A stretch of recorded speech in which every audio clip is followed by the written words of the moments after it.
Et Dieu est souverain dans ses décisions. C'est pas parce que Dieu agit de telle manière dans le cas du frère A qu'obligatoirement pour la situation du frère B, Dieu est obligé de faire exactement la même chose. Non, Dieu n'est pas limité. C'est nous les hommes qui sommes limités parce que nous sommes fragiles. Mais Dieu est omnipotent, omniprésent, omniscient. Donc Dieu, à chaque situation, peut avoir une solution spécifique. Et c'est à nous, enfants de Dieu, de chercher la foi, de jeûner et de prier pour demander au Seigneur qu'est-ce qu'il faut que je fasse, de quoi s'agit-il et quelle est la solution, quel est le remède. Et Dieu est fidèle à ses promesses, alléluia. Il n'attend que ça de nous, pour nous bénir, pour nous donner des révélations, pour nous orienter, pour nous guider, pour nous donner les réponses appropriées. Parfois, nous nous précipitons à répondre. Quand quelqu'un pose une question, quelqu'un nous apporte un problème, nous sommes tellement imbus de nous-mêmes. Nous croyons que nous connaissons tout. Comme on disait en Pidgin, nous sommes des sabitous. Dans les églises aujourd'hui, il y a des gens qui sont comme les sabitous.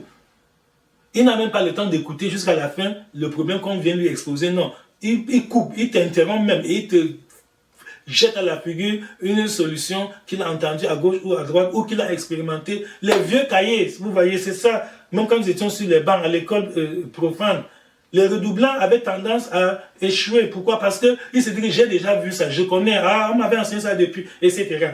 Alors que peut-être il y a un seul élément du problème qu'on a changé dans cet exercice, on a peut-être modifié un seul chiffre et ça change tout. Mais le redoublant se dit que non, j'avais déjà vu cet exercice, je peux le traiter les yeux fermés. Et c'est pour ça que quand quelqu'un a déjà échoué une fois, c'est facile qu'il échoue une seconde fois, une troisième. On avait dans certains cas même le tome 4, tome 3, tome 4. Pourquoi? Parce qu'il a toujours en tête que je connais. Or, les nouveaux venus dans la classe, qui découvrent nouvellement, qui voient, ils prêtent attention, ils étudient, ils lisent attentivement le libellé du sujet pour savoir de quoi s'agit-il et que me demande-t-on. Facilement, ils peuvent réussir. Alléluia.